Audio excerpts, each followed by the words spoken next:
Assalamu alaikum. My name is Ala Al-Akhbari. I'm an organizer with Believers Bailout. I'm a member of the what we call the Nasiha Pod, or our National Leads crew. And I also provide support within our committee of post-release support. I've been with Believers Bailout since 2019, and I've been really blessed to be in this community and to do this work.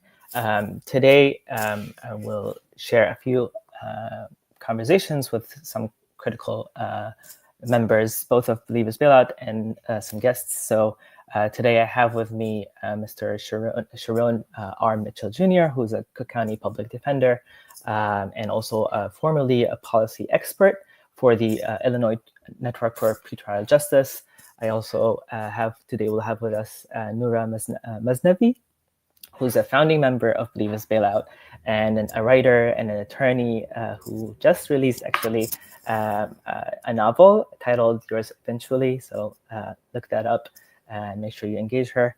And then we have Shireen Hamza, who's a historian and an artist and an educator through the PNUPS project, which is the Prison Neighborhoods and Arts project. And lastly, we have Aisha Patel, who's also a BBO organizer, educator, both with as a teacher and as an organizer with educators for Palestine. So what I'm going to do today is really today the event is, as you've seen from the advertisement, is an opportunity for us to reflect about who we are as an organization and what we have been doing. So reintroducing ourselves to our community and to people who have not been able to engage our work. So Believers Bailout, for those who don't know, Believers Bailout is a community-led effort to bail out Muslims in pretrial incarceration and ICE custody. We started out in 2018 by three really amazing scholars, women Muslim scholars, that it was a moment for them to critically think about both the prison industrial complex and where we stand as Muslims vis-a-vis that system, right? And so it was a critical moment to think about how can we intervene in that system that coming from the tradition of Islam. And so zakat was a major thing that we've thought about, or they've thought about, and we've been thinking about how zakat could be a vehicle to intervene in the system, right? And so we started out in 2018 in Chicago, which was and still is home to the largest jail in the United States, Cook County Jail. And so Believers Bailout basically supports efforts to abolish money bail, which was successfully achieved in Illinois. And we'll talk about this today with Mr. Mitchell. It was signed into law in 2021, which is it's called the Pretrial Fairness Act, and was put into effect in 2023 in September, I believe. And so part of our work is raising awareness and supporting efforts to abolish money bail across the nation now, and to work within Muslim communities and raise awareness within Muslim communities on the injustices of the bail bond system, on immigration bonds, and the broader prison industrial complex of which they form part. And so our aim really is to provide to move towards a world rooted in accountability and healing, rather than punitive responses of the police and prisons. We seek to create really sustainable change in our society by focusing on three major areas of concern. And so I've already mentioned the prison industrial complex as the main thing that we organize against and we critically think about, but also rooted in that is also anti-Muslim racism and anti-Blackness. Okay, so we kind of think about our work as engaging those three main sort of elements, right? And so, as I mentioned, it's been 7 years now since 2018, and we've done so many great things by the support, first of Allah subhanahu wa ta'ala and our community and our really generous community. And so some of the things that we've done, and we'll be able to show you a little bit of that through our annual report. But a few things that we want to mention is that since 2018, we've moved over 20 million in funds, and this was only this funds was made to pay bonds, and we bonded 250 people in Chicago and across the nation, including ICE detentions as well. This was only made possible really because of the generosity of our community and the zakat that was collected for that purpose, and really our community's ability to hear our call to how can we use zakah as a way to intervene in the prison industrial complex, right? And so this is a major thing that we've been doing. We've also, what we provide is also post-release support, as I mentioned before, that I'm a member of the post-release support committee. And so after we bail out an individual, this is where the post-release support work of BBO starts. And so it starts by meeting that person when they leave, ensuring that they come out to a safe place, making sure that we work with them for them to be able to successfully win their cases. That includes, making sure that they attend their court dates, providing all kinds of support, really connected them with resources around the community, whether it's jobs or programs, or mental health support, or financial support to masajid around the city that provides zakah. So we've done a lot of that work, and we could speak a bit more with Aisha and Shireen about how are we thinking about post-release support post the Pretrial Fairness Act. And so we've done that work. We've also been involved in work with in prisons, so specifically at Stateville, where there was a really beautiful community and thriving community that unfortunately was destroyed. Stateville is closing, and so the Muslim community has been kind of dispersed there, but we have actively engaged the Muslim community there, created, participated in programs with them. And we also have a zine coming that we produced here that highlights and uplifts the voices of Muslims at Stateville. We've also worked with Muslims at Logan Correctional Center, and Aisha could tell us more about that later on. We've also done online events. So we've run events like this, where we talked about prison resistance. We talked about the abolition in Islam. We had a 12-hour streaming in 2020 for a day of resistance, or what we called it the Day of Action, on May Day, where we had so many different conversations with members of our community. And it was please check that out on YouTube. Very, very important kind of content and conversations that we've been blessed to have.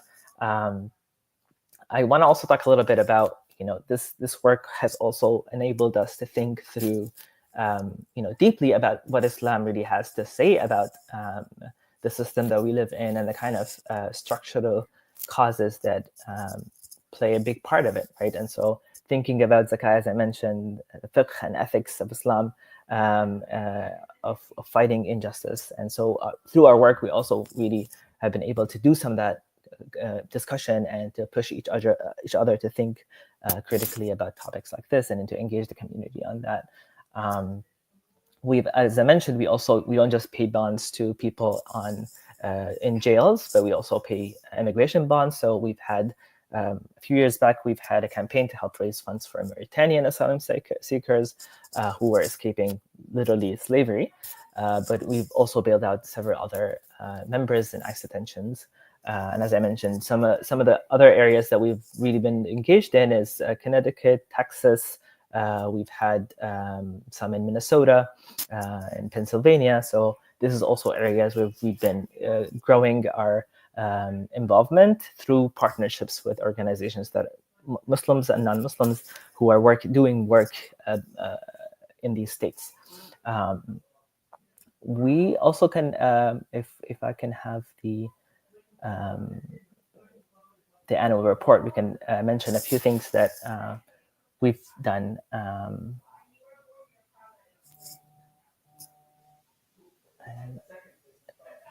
Let's see.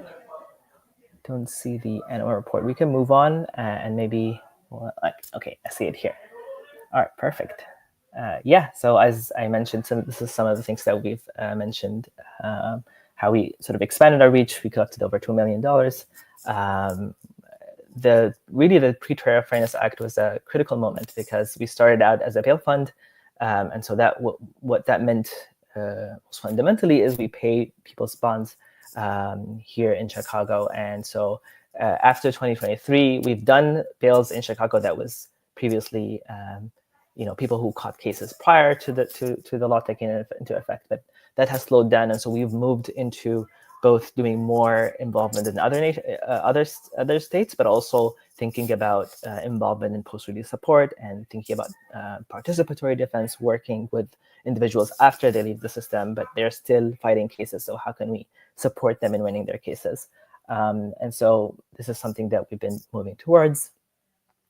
So our main form of fundraising, which is it's every Ramadan, we have a Ramadan campaign, which I encourage everybody to sign in and join and look up a Ramadan campaign and share it within your individuals and donate your zakat to us. So our main form of fundraising comes from zakat, which is usually, it's a fundamental aspect of our religion. It's a wealth tax that is paid and goes to people who deserving folks, whether they're poor or they're travelers and stranded travelers like the refugees or folks. We try to think also about how this is something that really got us thinking about how also basically the prison industrial complex is a modern form of slavery, right? And thinking also about how Islam conceptualizes this, so how Islam could conceptualize this. So one of the, as you know, one of the areas that, or one of the deserving folks that in the zakah, in Islamic fiqh is a person who's a slave. Zakah was paid to free slaves, right? And so we try to think about how, we try to embody that in our work and thinking about the prison industrial complex as well. So when money goes to both bailing out people and supporting them after they are bailed. So we can move on to the other page, and I want to wrap and engage and start the conversations. These are some numbers that for you to look at, and we'll publish this in the future in Ramadan, but these are some of the numbers to keep in mind, that really it humbles us, and it really creates a lot of gratitude for you and for the larger community that has been supporting us. And so what I want to do now is basically move to a conversation about the Pretrial Fairness Act with Mr. Sharone Mitchell Jr., who is, as I said, a Cook County public defender and a previously policy expert for the Illinois Network for Pretrial Justice. Welcome, Mr. Mitchell. Thank you so much for joining us today. We're really blessed to have you and really excited to have a conversation with you. I've mentioned earlier about how critical was the Pretrial Fairness Act for our work, and I'm sure for your involvement as well. And so we really want to kind of take a step back a little bit and ask you, about the story of how you got involved in the work specifically with the Illinois Network for Pretrial Justice. So if you can start with that, and we can carry the conversation. Yeah, thank you so much for having me. I really do appreciate it. Please call me Sharone. I got involved with the Illinois Network for Pretrial Justice as a person working in the policy reform abolition space. About 2016, a number of groups in the Chicagoland area got together to really talk about any a practice where lots of people just saw as abhorrent, right? The idea of placing money on people's freedom, right? Placing a dollar sign on people's freedom. And what had been happening across the country, you saw people working to end that practice. And I got involved in 2016 and worked with a, really diverse group of individuals working on a diverse set of solutions with the goal of not really ending, not just ending the money bond system, ending the practice of incarceration based upon a dollar amount. So I was really blessed to be a part of that fight, and that fight continues. That's wonderful. Thank you so much. This is really one of the things that we've been thinking about a lot is really straddling between. So BBO, although it supports, it supported the Pretrial Fairness Act with our partners, and we've been involved in sort of like lightly in the advocacy work through our partners, but we always are thinking about what it means to do work, this type of work that straddles between legislative work and litigation, and being in the courtrooms and doing that kind of legal work, in conversation with or in coordination with work in the ground with community, and trying to build more sustainable forms of accountability and healing for people. And we're really interested in how, working in the litigation system comes with all kinds of compromises, also difficulties. And now we're interested in how you were able to sort of straddle that, and sort of exist in that system. And also, what sort of things that in your work with the coalition, you've had to kind of hold on, right, and to make sure that things are not getting maybe the overall goals of the act is not sort of undermined. So we're really interested in that part of the work. Yeah, that's a great question. So I think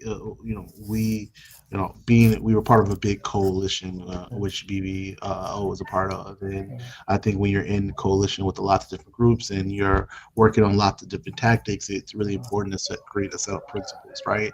So I think very early on in the process, we wanted to create a set of principles that would ground the work, no matter whether we're talking about litigation, or we're talking about legislation, whether we're talking about organizing, whether we're talking about how we talk to individual legislators or individual mothers and fathers or sisters and brothers or cousins that are looking to change the system. So it was really important for us to create that set of principles. And really, I think, although I don't want to go into detail about each of those six principles, I think what was really behind that is, we wanted to disrupt the system. We wanted to end the practice of wealth-based incarceration, but we also wanted to reduce incarceration as well.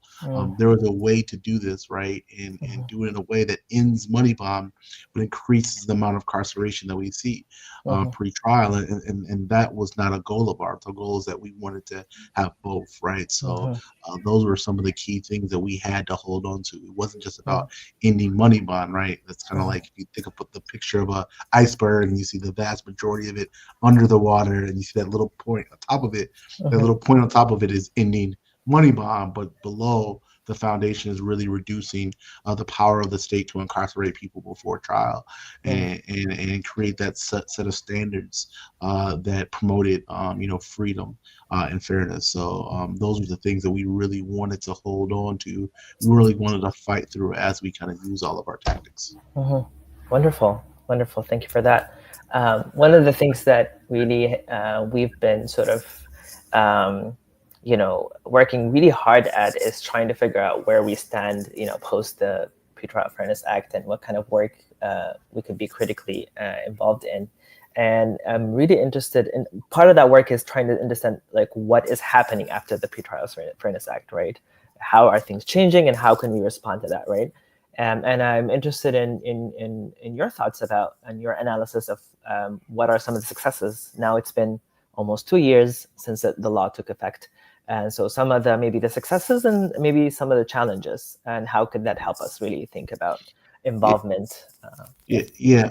When the law was signed, I was working kind of outside of government. I was working, as a policy advocate for a nonprofit policy organization. And, right when we made that transition, I came back to the public defender's office to work as a public defender. So a lot of the successes that I see are on the implementation side. This was a really significant, massive undertaking facelift of the criminal legal system, and it took a lot of work to get us to a place where we were instituting those changes without significantly increasing pretrial incarceration. In fact, trying to design to reduce pretrial incarceration. So, when I think about a lot of the successes, I think about all the training that was necessary to get us to where we were at, where our attorneys had a great understanding of the law and were able to use that law to fight for the presumption of innocence, right? We wanted to both return savings to Black and Brown communities and all communities, but also do it in a way that promoted fairness, safety, justice, and freedom. But the challenges are really clear, right? We are living in a time in which there is a conflation between incarceration and safety. Right. And there's this idea that incarceration keeps us safer. Mm-hmm. And for us, we know that we're dealing with a very kind of delicate structure. The structure is strong, right? The structure is good. We have a system right now and a set of practices right now that encourage the reduction of pretrial incarceration, but we know that changes to it, right, could make it spin the other way, right? And that we can see an increase, a significant increase in pretrial incarceration. So for us, it's been really, resisting those urges, right? We've seen real success when it comes to both the quality of representation that people are getting, the fairness involved in the hearings, the outcomes where, incarceration hasn't shot through the roof and we haven't seen any effect on really public safety. So for us, it's really trying to maintain that system because we have a system that is far more equitable and fair than what we had in the status quo. Great, awesome. I have a question actually from the audience, but we could probably wait because it's related to this. Or maybe I could pose it. One of the audience is asking about, so if you have certain advices for people working in other states, and coalitions that are forming in other states. So if you have any advices for them. Yeah, so I think my advice would be really working in coalition with lots of different groups, right? Mm, So this is a power game, right? And I think the best way to, maximize the power that you have, or trying to find every single person that you can, right? mm, That to work on this issue, right? Across silos, right? mm, And really be thinking about a diverse set of tactics, right? mm, So I think that we would not have been able to achieve what we achieved mm, just through litigation. We've not been able to achieve what we could achieve just through legislation. We would not be able to achieve what we achieved just by focusing on Chicago. mm, We really needed to have a diverse group together, working on a diverse set of options to get us to our goals. So for mm, us, I learned as a lawyer who worked in the system the power of organizing, right? The mm, power of really bringing people together that may not be in the same spaces all the time, getting them mm. together and working toward a common goal was, I think, what we saw be successful. Amazing. Thank you so much. One thing to ask is, this is what's looming large in a lot of people's minds these days, which is like the political moment that we are currently in, and a lot of our partners, ourselves included, are trying to think about, in moments like this, people go between either, are we trying to hold on to successes that were made in the past few years, or are we kind of strategizing differently to respond to the political moment that we're living in? And so I wonder what what your thoughts are about the political moment we are living in, and some sort of thoughts on how can organizations working in these spaces think about how to work in this moment. Yeah, I mean, I think it's hard to answer that question without really thinking in specifics about what we're talking about. But Yeah. I think for me, it's really been about how do you maintain agility and diversity, right? So Mm, how do you stay opportunistic, right? So you obviously will have to play defense and protect the gains that mm, we've protected, and obviously they've been under attack mm, as they've never been before, right? So we mm, have to acknowledge that reality. That doesn't mean though that we're always just playing defense. We have to find opportunities to continue to move the ball forward. Hopefully things won't be as bad as they are now. mm, But our people have lived through you know terrible times, right? mm, And yeah. they've survived and they've continued to push forward, right? Mhm, So for us, it is, I think, just about being opportunistic, mm, understanding what it takes to defend the gains that we've made, but also figure out ways to tell our story so that we can move the ball forward when the opportunity presents itself. wonderful. Thank you so much. This is. I have one last question that I think I'm really interested to hear your thoughts on. This is, it's pretty simple, but what do you imagine? When you think about safe community, what do you really imagine? How do you think about Yeah, safety? our governments have so many resources, right? Mm, They have billions and billions and billions of dollars, right? And I really think about how what we do for communities with those dollars. mm,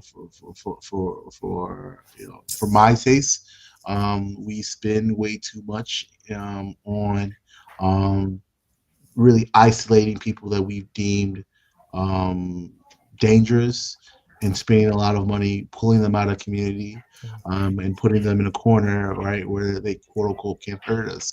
Meanwhile, the community that they have left are still searching for the basic needs that they've always needed, right? And then those dollars to lock that person up. That every dollar is a dollar that doesn't go into educating a person. It doesn't go into employing a person. It doesn't go into giving them things that they need to survive. When I say they, the community as a whole. So for me, I really think about what are pro-social things that we can do and how much of our resources are we spending on pro-social endeavors, and how many are we spending on those that don't improve the community's quality of life. Um, so yeah. Thank you so much. This is very interesting because it's kind of ties to how believers be able to think about zakat, for example. We already have this practice of zakat of money is collected from folks who have access, and it's supposed to be given to folks who are in need, right? And there are specific categories of people who Muslim lawyers throughout the centuries have thought through what those categories means, right? And what to whom does it apply to? And for us, it took just reflecting on, well, okay, so we live in a moment where this is the bail could be it really fits right into some of those categories that Muslims have thought about, right? And so it's thinking about pre-existing resources. Money is already collected now, being put in to areas that is relevant currently and people need, right? So it's helpful to think through with you about those. I'm really grateful to have a conversation with you today, and we'd love to keep you with us until the end. But if you need to leave, that's completely fine. But we'll move to the conversation with Noura, and maybe there are some audience questions at the end. But we'll move to Noura.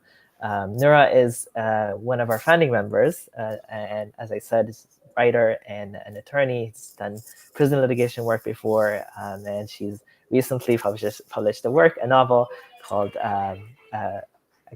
I forget it now. Yours eventually, yes, yours eventually. So we'll make sure to post it on social media for people to kind of engage. But Noura, assalamu alaikum. Really happy to have a conversation with you today.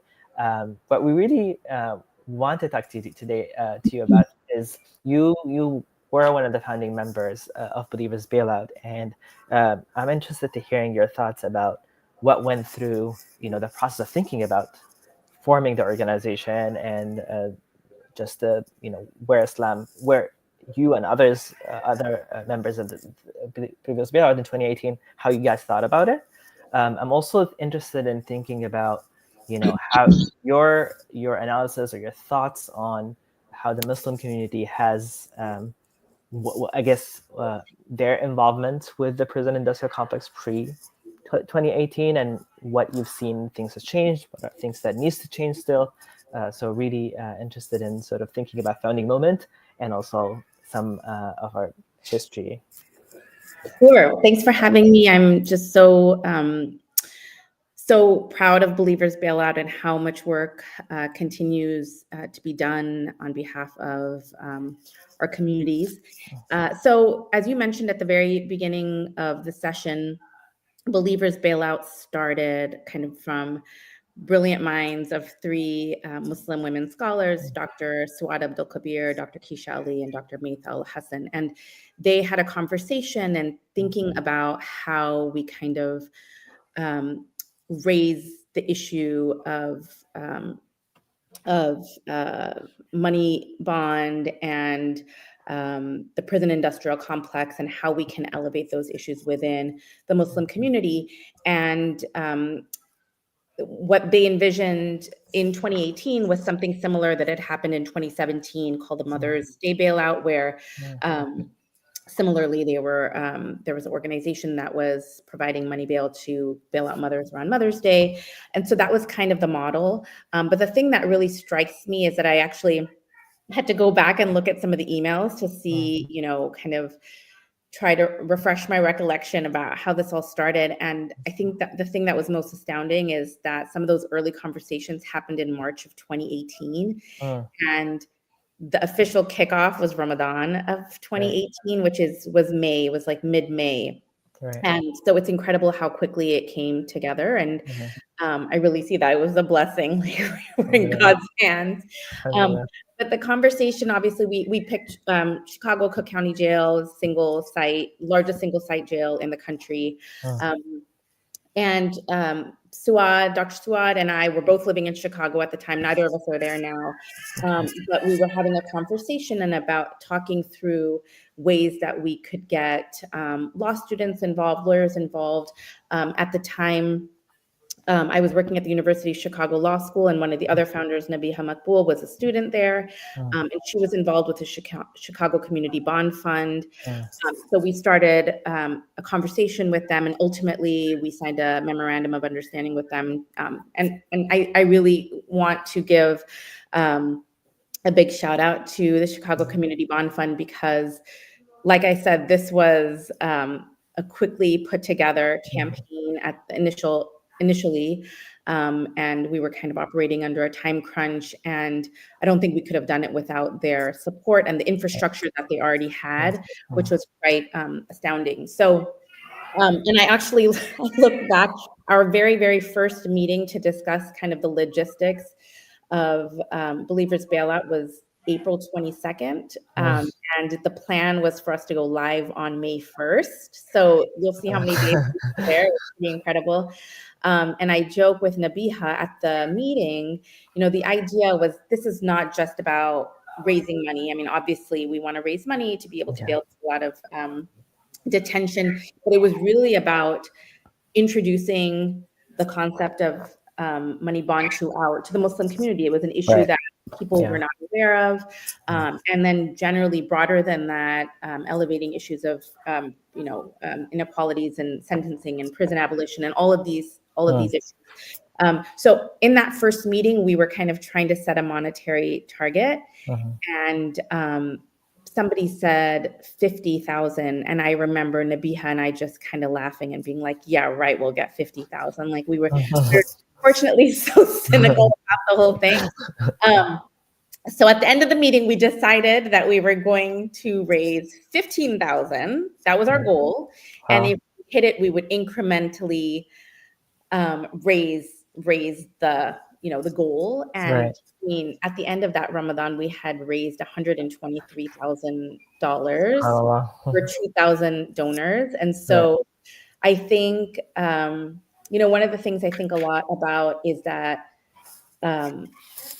our community and so, sorry, I should back up and say, along with the fundraising, we also did a pretty extensive sort of teach-in. We would do throughout Ramadan, we had iftars where across Chicago and really across the country, where we would ask people to raise money for Believers Bailout, but also talk about the larger issues that we were trying to address. So this was not just about raising money, it was also about raising awareness. And I think, to the credit of the Muslim community and everybody who donated, I really think that people they just didn't know, really. They just didn't know about what was going on. And I think when they were informed and when they had the opportunity to learn, I think, rightly so, they were horrified, and it was an opportunity for them to participate in a meaningful way. So that was the very beginning of Believers Bailout. And then from there, it's just been incredible, the growth, the number of people that we've been able to bail out. I mean, in those early days in Chicago, we had only a few, I think there was like 2 or 3 lawyers, and we would go down to the jail and we would interview the folks who were trying to bail out, and just to see how far we've come has been really outstanding. Amazing. Thank you so much. This is really illuminating information. It's always, we've had a conversation. I've had a conversation with Dr. Kashani, who's one of the founding members. I think a few weeks ago, we had to kind of record some of those like early, archiving, I guess, some of the early conversations. And it's really interesting to hear different perspectives. And it's as you said, it's such a blessing that through that very short period of time, things just fell into place, and alhamdulillah, we've been growing ever since. One thing that I mentioned is what I'm interested in thinking with you. I guess I'll say something, which is I've been thinking about it. We've in terms of how our Muslim communities, I guess, opinions, thoughts, and involvement with prison abolition has been, and policing generally. It's been interesting to see. I've joined Believers Beyond in 2019, and it's been almost like now, say 6 years. And a lot has happened. Obviously, George Floyd and several things happened since then, and that kind of escalated, people and their involvement with and their understanding of like how cruel the system is and how unjust it is, and how us as Muslims, like where do we stand vis-a-vis the system, right? Muslims have, I guess immigrant Muslims have had different kind of experiences with. If we want to think about the prison industrial complex more broadly, if we thinking about work about like anti-terror and things like Abu Ghraib, places like Abu Ghraib, but thinking about what happens here, right, and how the immigrants community think about policing maybe in prisons. And one of the things that is really kind of, it was heartwarming and it made me think a lot. We had actually a few conversations maybe last week in our community here at U Chicago. I'm a student here, and so Ramadan is coming up, and we have Taraweeh prayers that students hold, and tahajjud, and so people are congregating as Muslims in a space very late at night, and so like some people kind of are raising a like it might not be safe. How are we thinking about safety, right? How can we make sure that community is safe? And so, our chaplain, Allah bless him, has, wanted to share the people's concern. So he's kind of posted it as like, here's what the concern is. What do people think? Like they are thinking about having a police person outside the space for safety, right? And I was just I was like really interested in hearing what people's responses is.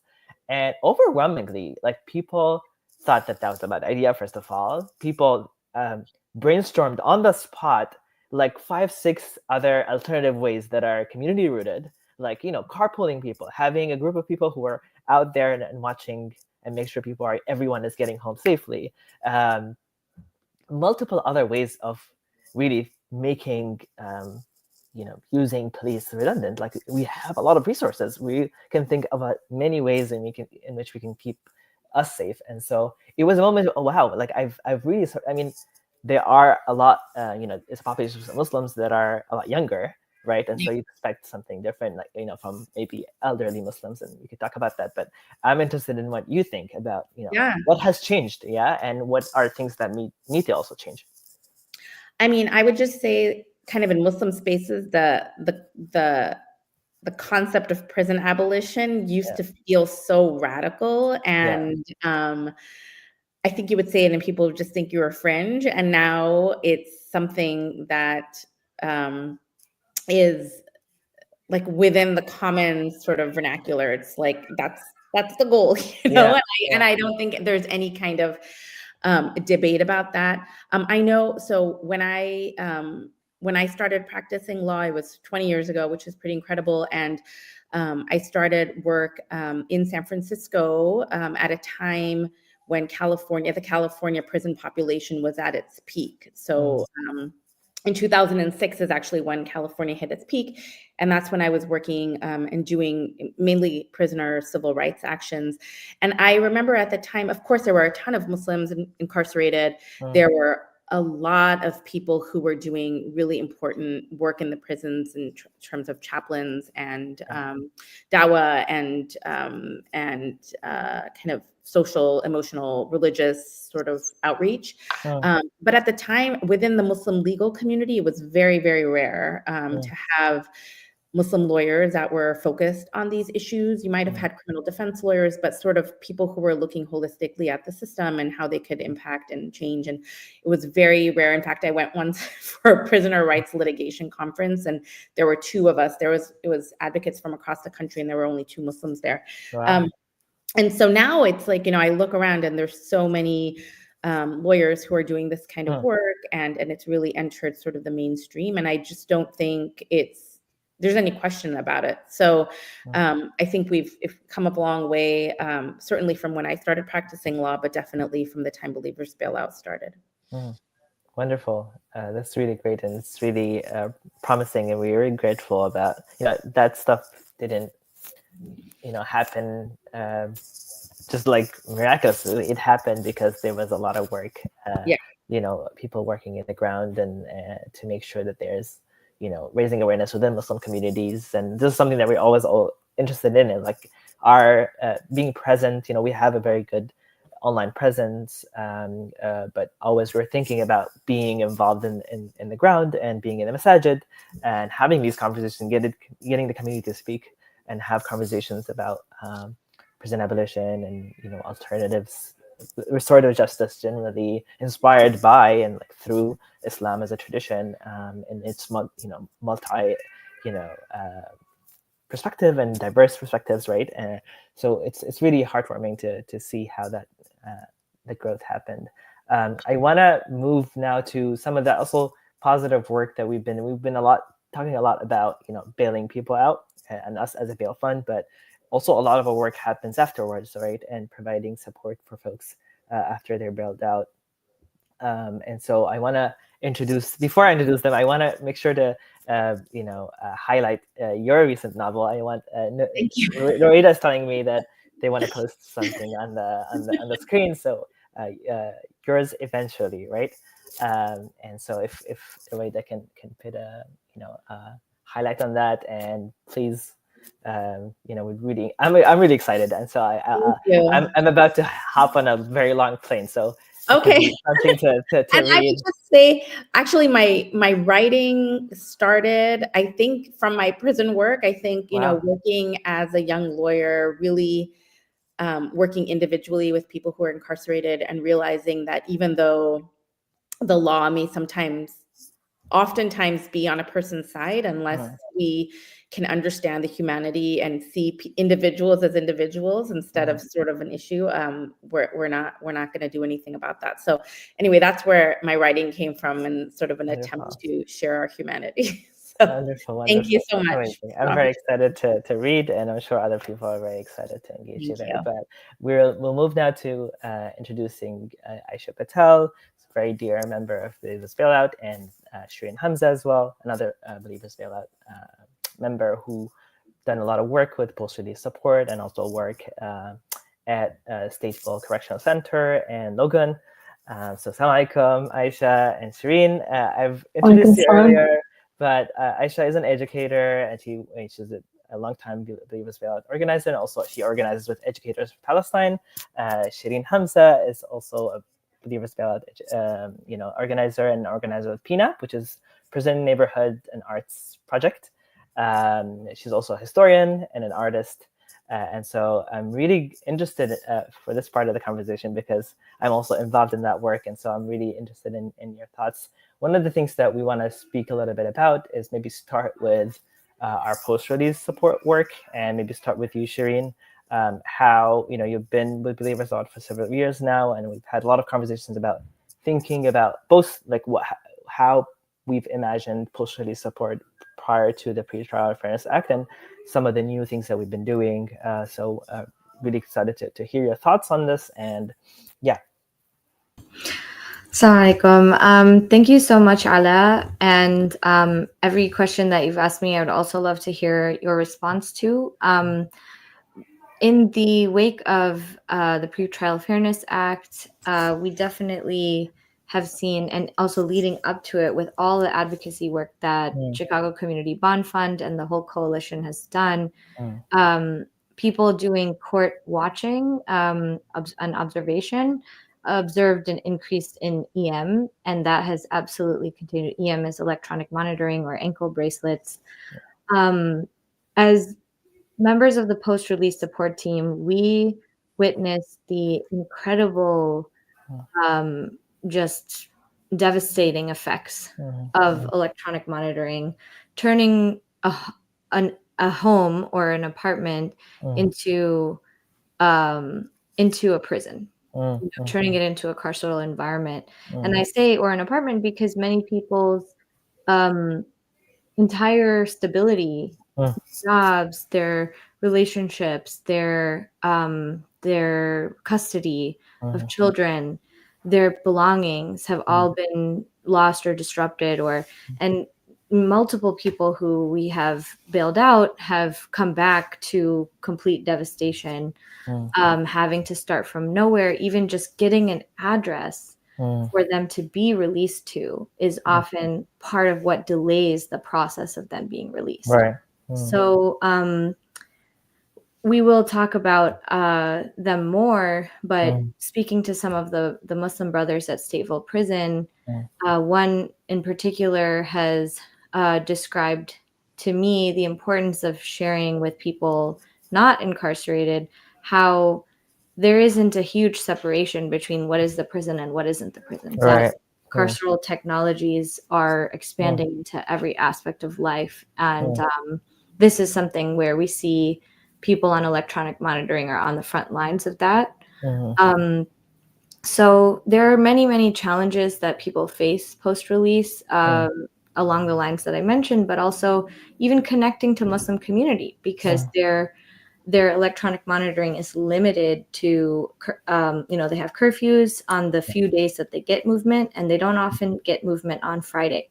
So they can't attend Jummah without a long process of petitioning the sheriff's office. There's often a lot of reluctance to even engage in that process. They have not given good results, or if they give you one day, they may take away the other days they've given. How are people supposed to stay employed? How are they supposed to gain employment, stay employed, pay rent? These are incredibly stressful situations people find themselves in. And we really come in with the intention of being spiritual community, as well as just a point of contact.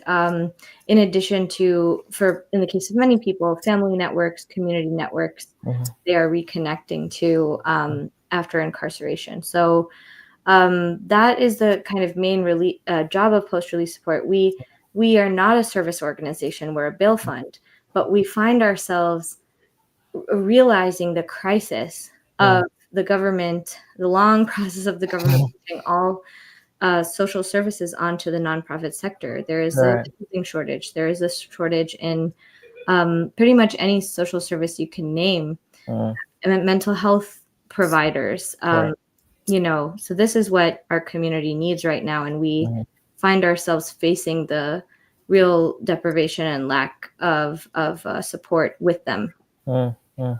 Thank you so much for highlighting that. You've spoken about really the burden and of that people find themselves in while in electronic monitoring, and how that is like an expansion of the prison industrial complex. Really, it's in some ways you can think about it. It's really further penalizing folks who are okay, you're bailed out now, but now you have to pay rent to stay at a place. Now you have to figure out all of those things yourself, right? And the families also of those folks take the burden as well, and a lot of times.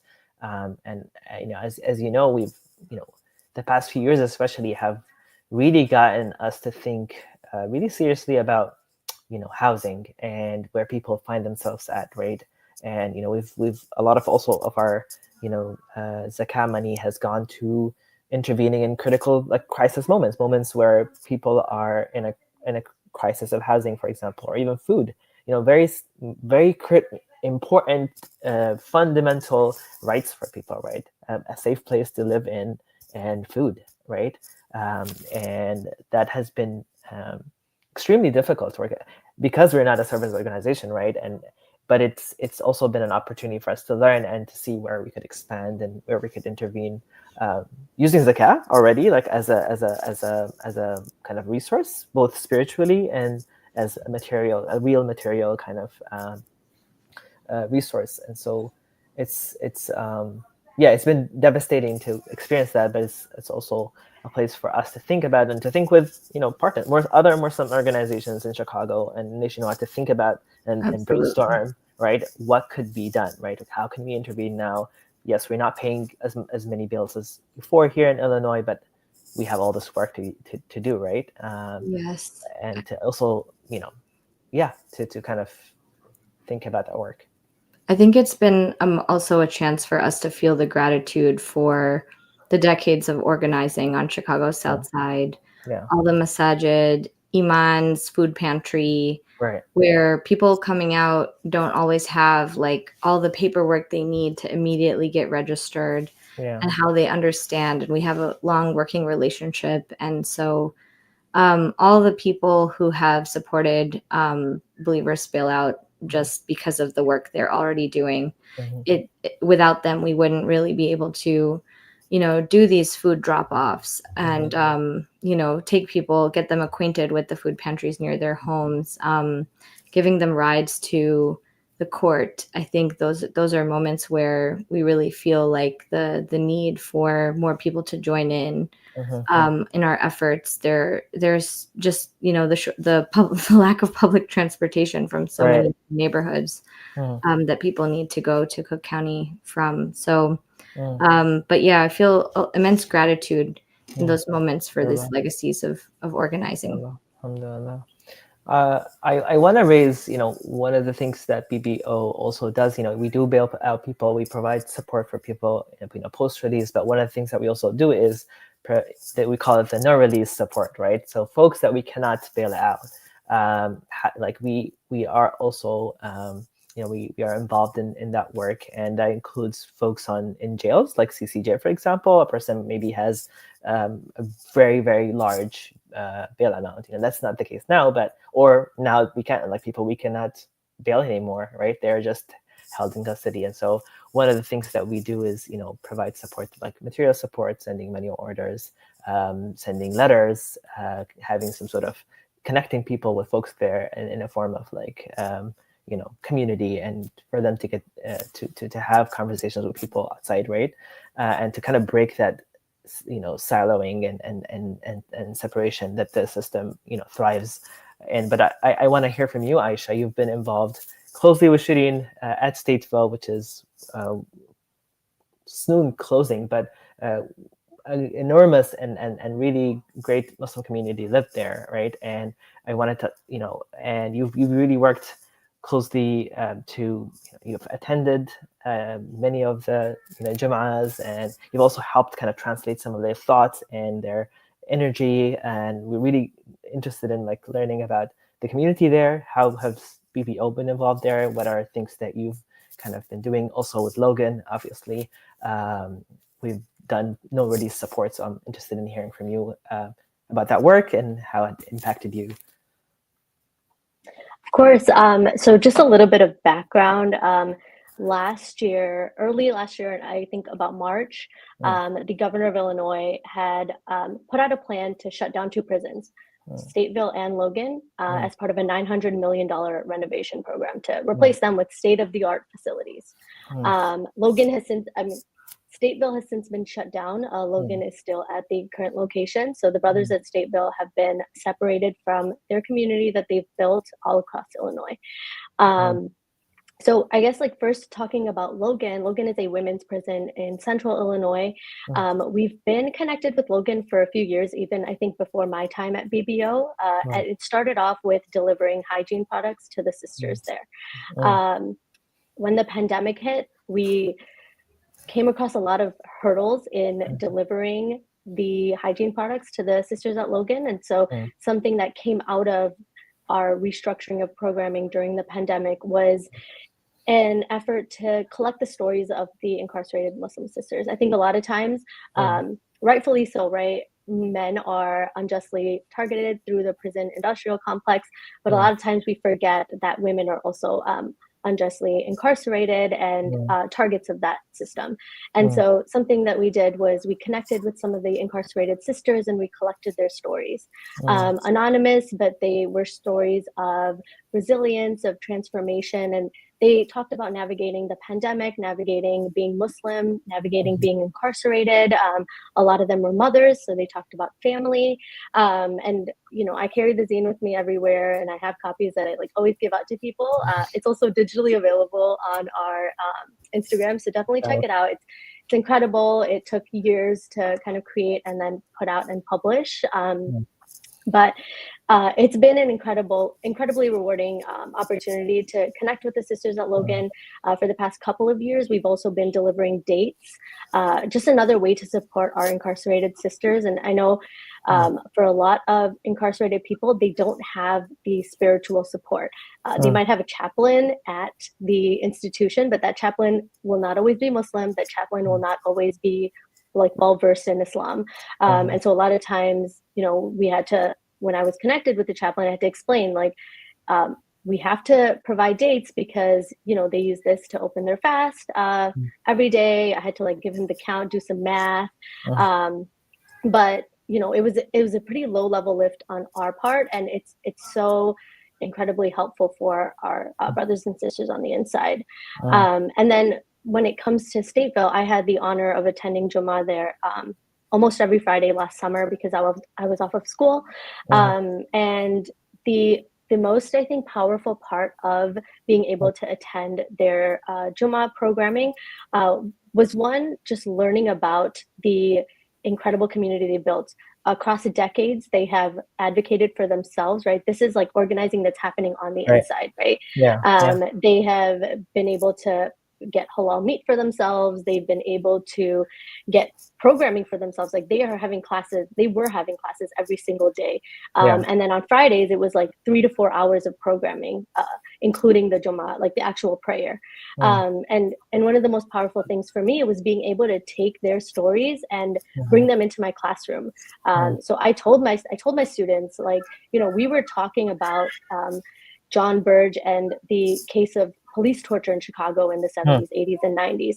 So it was so timely in my classroom. And my students were so hooked when they were shocked that, I had gone into a prison and I was sitting with the brothers. I was talking with them, learning from them. I was, reading Salah with them. But, for them being able to connect that, what we're talking about and what we're learning about in our classroom is it's not something that happened decades ago.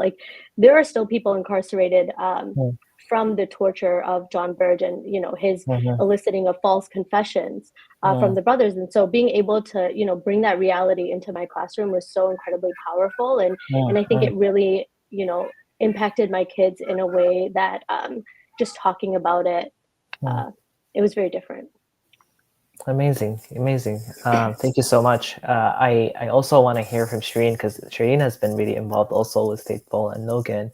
I guess a question that comes to mind is how I guess you can speak to us a little bit about your work there, but how would you what kind of advice you'd give to communities across the nation about how they could be involved in some of you've mentioned sending dates, those things that are not really of a heavy lift, right? And communities could increase their engagement and involvement with folks who are incarcerated through these practices, right? And so I think, I'm interested in your thoughts about what resources people could tap into and things to think about in terms of increasing Muslims' engagement with other Muslims who are incarcerated. Thank you, Ala. And Aisha, it's so beautiful to hear you talk about bringing our experiences into your classroom. Thank you so much for sharing that.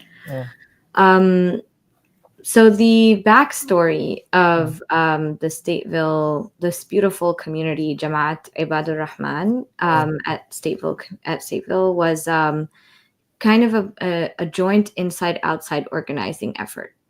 So the person who I first met was Brother Saleh, who is the imam of this community, who has been incarcerated for, I believe, 4 decades, if I'm not mistaken. He is someone who I met through a prison education project that I teach with called PNAP, Prison and Neighborhood Arts and Education Project. And he just noticed that I was wearing hijab and he came and said, Assalamu alaikum, as many other brothers had done. But he is an organizer. So he was like, this is what we're doing. Here are our publications. This is how many times a week we meet. We need you to come. We need you to bring people. And I am sad to say that I wasn't able to move on that sooner. I wish that I had been able to immediately move on that. But it did take about a year between getting connected to the person on the outside, Dr. Abdul Nuruddin, who has been going every Jum'ah for 25 years. To say, mashallah. Incredible story of like nobody like knows about him, but he's like just doing this. He's not officially an organizer or anything. He's just a doctor. He's a doctor. He's his life doctor. Yeah. He doesn't want us to like hype him up too much, but I can't avoid mentioning him because his presence in the prison has been immense. And something I find that's really beautiful is that he is originally from Egypt, and he, has a deep knowledge of Arabic, of Quran recitation, of tajweed, and he can teach all these things. But it's the brothers on the inside who teach each other. Right. He fills in as one of the teachers, but the majority of the teaching at Jamaat Ibadur Rahman was done by incarcerated brothers for incarcerated brothers, including, and within the Jamaat, in addition to the many different kinds of classes that they were doing for each other, there was trauma healing circles, trauma restorative justice style trauma healing circles that were led by multiple brothers, including Manuel Metlock or Abdul Hafiz, whose a very moving graduation speech from North Park Theological Seminary is online. We can share a link to that. And this community was so vibrant because there was room for people to shape it and to make it their own. Now, that being said, there were so many roadblocks thrown up to, volunteers coming in. There is a lot of paperwork that one has to do. One cannot have any relatives incarcerated in Illinois and become a volunteer. So that's a huge barrier to entry for a lot of people who would want to be involved. There are many, many things like that. But I would say for Muslim communities looking to become involved, it just takes consistency. That's what I've learned from Dr. Nuruddin. That's what I've learned from, even before him, there was another brother, Imam Gulnar, and he came in one day to give the khutbah. I think you were there too that day, Aisha. And like they just were consistent. They consistently not only contacted their prison and got their paperwork in and went through all of the hurdles, but they came. They actually came every week. And so, or they arranged for people to come. And that gained them a lot of respect. It was also their approach to, to how they were going to relate to correctional officers and the prison administration was particular. And there were other members of Jamaat Ibadur Rahman who had other ideas about, how the Jamaat should relate. So there's a spectrum of political opinion on that regard. But wherever folks land on that, what they were able to achieve was incredible. And we have heard back reports from a few of the brothers who used to be at Stateville, who were transferred in August and September. And the kind of Muslim community they're finding in downstate and Western prisons in Illinois is just simply completely different. And they don't have the kind of support. They have maybe 30 to 45 minutes together for Jama'ah instead of 3 hours. There's a CO, correctional officer right there with them through the khutbah, through the Jama'ah. It's a very different environment, much more surveillance and much less time for connection. So that really has put it in stark contrast for me, what the brothers were able to achieve in their decades of organizing. And for folks wanting to get involved, just contact the prison near you, talk to them, say, I'm a member of the Muslim community, I'd like to speak with the chaplain. They will, I have found many people are actually quite interested in talking to us because they know they're not able to serve the Muslims in their prison. Right.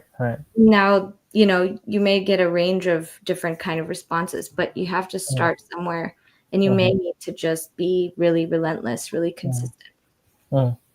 No, thank you so much for highlighting all of these things. I mean, we could have a separate conversation just on that work, and we should in the future have also other people like Dallas and other people who are critical, Ali, and other people who are like been doing a lot of this work prior to BBO and even after, right?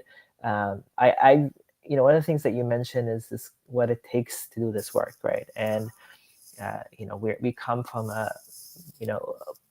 we want our motivation to come from a sincere and religious duty, right? This is something that we are obligated to do. Like I always talk to people about how this work is not a form, zakat is not a form of charity. It's not a charity. It's something that people rightfully owe. Like this is something that money that people rightfully owe, and money that people who have the money should and obligated, like they're obligated to give. But also, if you want to expand that involvement in this work in the ground, I talk a lot about with friends and in my studies also about what it means to have communal obligations. We have very robust understanding of communal obligations in the Islamic tradition about this wajib kifai. We talk about it all the time that this is a kind of obligation that falls upon the entire community. If it's not filled up, if it's not satisfied, we are all kind of responsible in the eyes of God for really not fulfilling the responsibilities and the obligations that we have to take on. And so it really takes on consistency and coming from a space of like, this is something that is important and the community is obligated to intervene in. And so this is something important to really, it takes a lot of hard work. It takes a lot of networking and working with other organizations. But it's our obligation, and we really be remiss and we would be it's something that cannot be an optional thing. Like this is a real thing, and through engagement, I think from my experience, it's really the more you get engaged, the more you realize how this is really this is real. This is people's lives. We're coming upon Ramadan right now. Just imagine what it means to experience Ramadan in a prison, right? It's an entirely absurd idea. And it's people have not really thought about this, but it's through our work that we get this. Sending dates or sending some money for people to have to buy basic needs, or having them know Ramadan started. Like Ramadan starts this day, or here's the time. Here's when you can break your fast, right? Just information, literature about Ramadan and fasting, and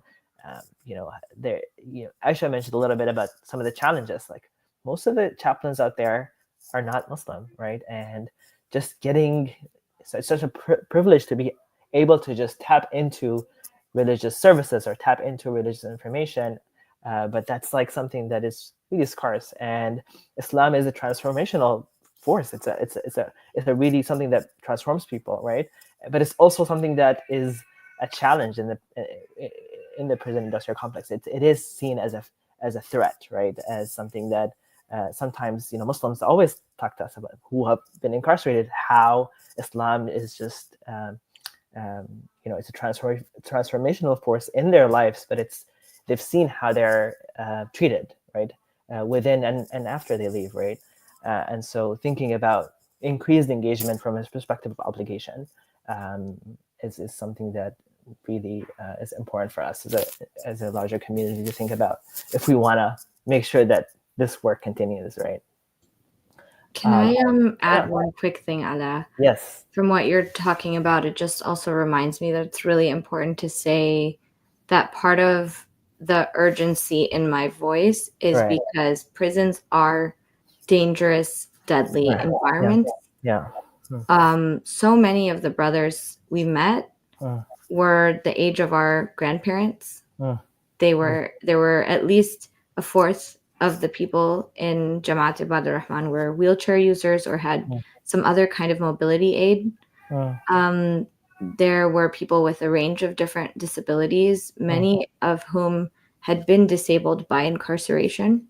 by lack of access to proper medical care, by the environment of the prison. The water at Stateville was notoriously dangerous. The heat. The summer that we went in, Aisha and I joined the janaza prayer for two different brothers, Brother Michael Broadway, B-Way, and Brother Khalifa. Allah yarhamhum. And those were devastating days. And specifically with Brother Michael Broadway, who was also a student at Northwestern University, who is an alumnus of Northwestern University, had recently graduated. You know, people met after his death to try to say, you know, what can we possibly do? All we can do is end the system. This is Stateville is not exceptionally dangerous in so many ways. There are prisons with far worse conditions in this country. And it's just it's a cruel and unjust system. We need to bring these people home where they're needed in our communities. Right. SubhanAllah. You know, I want people to read the Fatiha on the folks that, you know, passed away, and then, you know, keep people in their du'as as Ramadan approaches, really. Reach out to us. You know, we're happy to work with you and share our experience. You know, if you're in somewhere and you want to send dates, we have collected material to help you think through how that process is. And so please reach out to us about ways you can be involved in. Please. Can I add one last thing, Ala? Yes. So just like from what Sharone was talking about, right? Like prisons by design are not meant to sustain like human life, right? And so like my time at Stateville and like reading the stories of the brothers at Stateville, the sisters at Logan, right? I'm constantly reminded of the hadith that says like, if you see an injustice, change it with your hands, right? As Muslims, like it is our fundamental duty to fix injustice, to address it, and to fight against it. And so one way to do that, right, is by connecting with brothers on the inside, brothers and sisters on the inside. Prisons by design are meant to keep people away, right? We're out of sight, out of mind. And so something that we're so grateful to have done with the community at Stateville is to bridge that gap, right? Incarcerated Muslims, like they crave community, to build that community with Muslims on the outside. And so like Sharone mentioned, right, I urge folks on the outside to connect with chaplains, to connect with the people in the institutions near you, because it really makes the biggest difference. And it's such an honor to be able to, you know, practice our faith with our brothers and sisters on the inside. Certainly. Thank you so much for highlighting that. I want to see if we have questions from the audience. We're coming to a close, but if there are any questions from the audience, we'll be interested in answering. But this has been a really, really enriching conversation. So we have a few. Yeah. I'll just wait and see if there are questions. Otherwise, as I was saying, connect with us this Ramadan on social media. Send us emails if you have questions about, you know, how to be involved in your place and how to start things in your place and how to expand this work, right? We are on Facebook, on Instagram, we are on Twitter as well. Our Ramadan campaign will be launching soon, so please connect there, share it among your circles. We have events scheduled. If you're in Chicago, you know, we have a few events scheduled. We have online material. I know Aisha spoke about the zine that she and other people made from Logan, but we also have things in the formation from people at Stateville. So we're really excited to also share that soon. If we don't have any other questions from the audience, we'll come to a close. It's been an amazing privilege to have conversations with everyone today. Really excited, and keep us all in your du'as, and Allah subhanahu wa ta'ala bless our work and grants us sincerity and consistency, and we pray for everyone across the world for safety, and assalamu alaikum wa rahmatullahi wa barakatuh.